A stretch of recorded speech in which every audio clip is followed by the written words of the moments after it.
அன்பிலீவபிளுங்க. யாருமே கற்பனை கூட பண்ணலல்ல. ம்.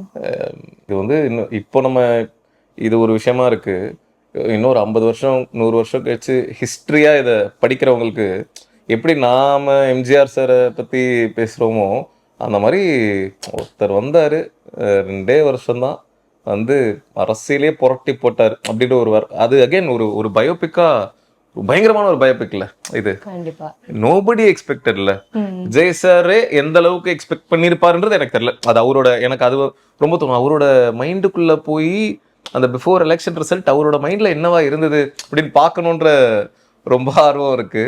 அன்பிலீவபிள். நடிக்கிறது தான் எனக்கு சேலஞ்சிங்காக இருக்கும். அதான் சொன்னேன், அது ரொம்ப கூச்சமா இருக்கும் எனக்கு. இப்போ நான் ஸ்பாட்ல நான் தான் டைரக்ட் பண்ணும்போது நான் தான் சொல்லி கொடுப்பேன், நான் தான் இது பண்ணுவேன். அது எனக்கு வரும்.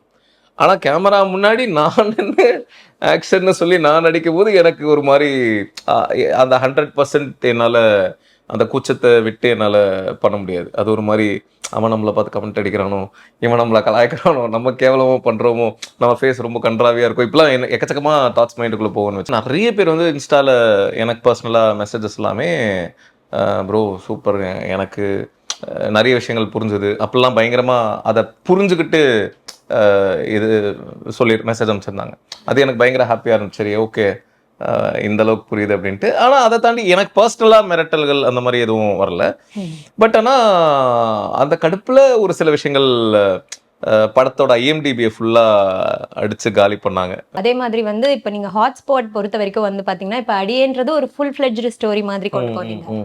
அண்ட் இது வந்து பார்த்தீங்கன்னா, இப்போ ஹாட்ஸ்பாட்ன்னும் போது நீங்கள் வந்து ஸ்டோரியாக ஒரு செக்மெண்ட்டாக போறீங்க இல்லையா?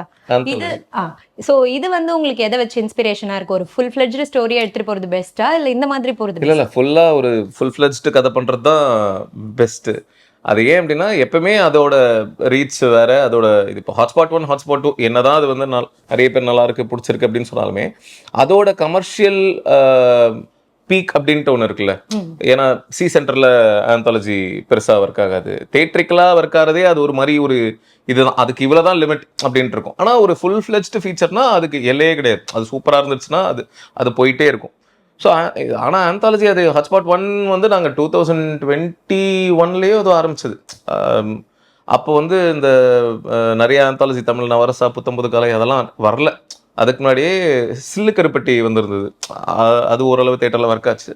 ஸோ அந்த மாதிரி ஒன்று பண்ணலான்ற ஒரு இன்டென்ஷனில் தான் ஆரம்பிச்சது. ஆனால் அதுக்கப்புறம் நிறைய ஆந்தாலஜி தமிழில் ரிலீஸ் ஆகி எல்லாமே பயங்கர சரியாக போகலை, எல்லாமே டிசாஸ்டர்ஸ் ஆனதுனால அதுக்கப்புறம் ஓடிடிஸ்லாம் ஆந்தாலஜினாலே ஐயோ அப்படின்ட்டு தெரிச்சு ஓட ஆரம்பிச்சிட்டாங்க. ஆந்தாலஜிக்கு தேட்ரிக்கல் மார்க்கெட் கிடையாது அப்படிலாம் ஃபார்ம் ஆயிடுச்சு. ஸோ அதை தாண்டி நாங்கள் ஆரம்பிச்சிட்டோமேன்றதுனால ஹாட்ஸ்பாட் 1 பண்ணி முடித்தோம். பட் நல்ல ரெஸ்பான்ஸ் இருந்தது, அதுக்கு நல்ல ரெஸ்பான்ஸ் இருந்ததுன்ட்டு 2 பண்ணோம். பட் இப்போ கேட்டிங்கன்னா நான் ஆந்தாலஜி பண்ணாதீங்கன்னு தான் சொல்லுவேன். ஏன்னா அதான் அதோட எல்லைன்னு ஒன்று இருக்குல்ல, அது இவ்வளோ தான், அதை தாண்டி அந்த மேக்ஸிமம் பீக்கை அது ரீச் பண்ண முடியாது. ஸோ அந்த லிமிட்டேஷன்ஸ் இருக்குன்னு சொல்லுவேன். ஓகே. ஸோ நீங்கள் வந்து பார்த்தீங்கன்னா விஜேவாக இருந்திருக்கீங்க, அண்ட் ஸ்க்ரீன் ரைட்டராக இருந்திருக்கீங்க, அண்ட் ஆல்சோ வந்து இப்போது ஆக்டிங்லேயும் இருந்திருக்கீங்க, டைரக்ஷன், இப்படி வெவ்வேறு ஃபேஸில் இருக்கும்போது உங்களுக்கு எது ரொம்ப சேலஞ்சிங்காக இருக்குது அண்ட் இருந்தது? சேலஞ்சிங்னா நடிக்கிறது தான் எனக்கு சேலஞ்சிங்காக இருக்கும். அதான் சொன்னேன், அது ரொம்ப கூச்சமாக இருக்கும் எனக்கு. இப்போ நான் ஸ்பாட்டில் நான் தான் டைரக்ட் பண்ணும்போது நான் தான் சொல்லி கொடுப்பேன், நான் தான் இது பண்ணுவேன். அது எனக்கு வரும். ஆனால் கேமரா முன்னாடி நான் நின்று ஆக்ஷன்னு சொல்லி நான் நடிக்கும் போது எனக்கு ஒரு மாதிரி அந்த 100% என்னால் அந்த கூச்சத்தை விட்டு என்னால் பண்ண முடியாது. அது ஒரு மாதிரி அவன் நம்மளை பார்த்து கமெண்ட் அடிக்கிறானோ, இவன் நம்மளை கலாய்க்கிறானோ, நம்ம கேவலமாக பண்ணுறோமோ, நம்ம ஃபேஸ் ரொம்ப கன்றாவியாக இருக்கும், இப்பெல்லாம் எக்கச்சக்கமாக தாட்ஸ் மைண்டுக்குள்ளே போகணும்னு வச்சுக்கோங்களேன். அப்படி இருக்கும்போதே அதான் எப்போ ஒருத்தர் வந்து ஒரு பெஸ்ட் ஆக்டராக ஆகிறான் அப்படின்னா, அவனோட 100% வெக்கத்தை விடும்போது தான் அவன் ஒரு பெஸ்ட் ஆக்டர் ஆகிறான். நான் பேசிக்காக ஒரு இன்ட்ரோவர்ட் மாதிரி ஆக்சுவலாக. ஸோ அதனால இப்போ ஆனால் விஜய் சார் இன்ட்ரோவர்ட் தான். பட் இப்போ இன்ட்ரோவர்ட்டாக இல்லை அவர். முன்னாடி பேசவே மாட்டார். ஆடியோ லான்ஸ்க்கு வந்தாலும் வாழ்த்துக்கள் அவ்வளோதான், ஒரு 3-4 வார்த்தை தான் பேசுவார். அப்படி இருந்த ஒருத்தர் பயங்கரமாக பண்ணியிருக்கார். ஸோ அதனால அப்படின்னு எக்ஸ்கியூஸ் எடுத்துக்கணும். இப்போ தெரில, எனக்கு அதுதான் ரொம்ப சேலஞ்சிங்காக இருந்திருக்கு. ஒரு மாதிரி ரொம்ப ஷையாக ஃபீல் ஆகும். ஓகே. ஸோ நீங்களே இப்போ வந்து விஜய் சார்னு சொல்லி ஒரு கண்டென்ட் கொடுத்துட்டீங்க. ஸோ இந்த டிரான்சிஷன் ஒன்று இருக்கு இல்லையா? ஸோ மக்கள் செலிப்ரேட் பண்ண ஒரு ஹீரோ இப்போ வந்து சிஎம்மாக கலக்கிட்டு இருக்காரு. இதை பற்றி உங்கள் ஒப்பீனியன் என்ன? அன்பிலீவபிளுங்க. யாருமே கற்பனை கூட பண்ணலல்ல. ம். எப்படி சொல்றது? இது வந்து இன்னும் இப்போ நம்ம இது ஒரு விஷயமா இருக்கு. இன்னொரு 50 வருஷம், 100 வருஷம் கழிச்சு ஹிஸ்ட்ரியா இத படிக்கிறவங்களுக்கு, எப்படி நாம எம்ஜிஆர் சார பத்தி பேசுறோமோ, அந்த மாரி ஒருத்தர் வந்தாரு. 2 வருஷம் தான் வந்து அரசியலே புரட்டி போட்டாரு. அப்படின்ற ஒரு அது அகைன் ஒரு ஒரு பயோபிக்கா பயங்கரமான ஒரு பயோபிக்ல இது. கண்டிப்பா. நோபடி எக்ஸ்பெக்டட்ல. ம். விஜய் சாரே எந்த அளவுக்கு எக்ஸ்பெக்ட் பண்ணியிருப்பாருன்றது எனக்கு தெரியல. அது அவரோட எனக்கு அது ரொம்ப தோணும். அவரோட மைண்டுக்குள்ள போய் அந்த பிஃபோர் எலெக்ஷன் ரிசல்ட் அவரோட மைண்ட்ல என்னவா இருந்தது அப்படின்னு பார்க்கணுன்ற ரொம்ப ஆர்வம் இருக்கு. Unbelievable.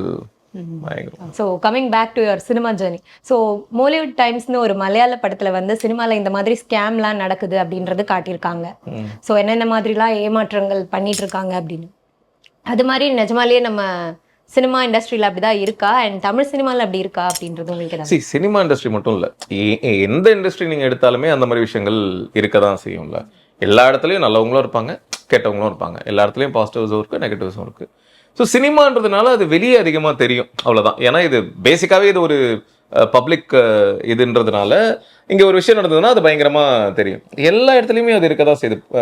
ID, police department, lawyer field, doctor, எல்லா இடத்துலையுமே இந்த மாதிரி விஷயங்கள் இருக்க தான் செய்யுது.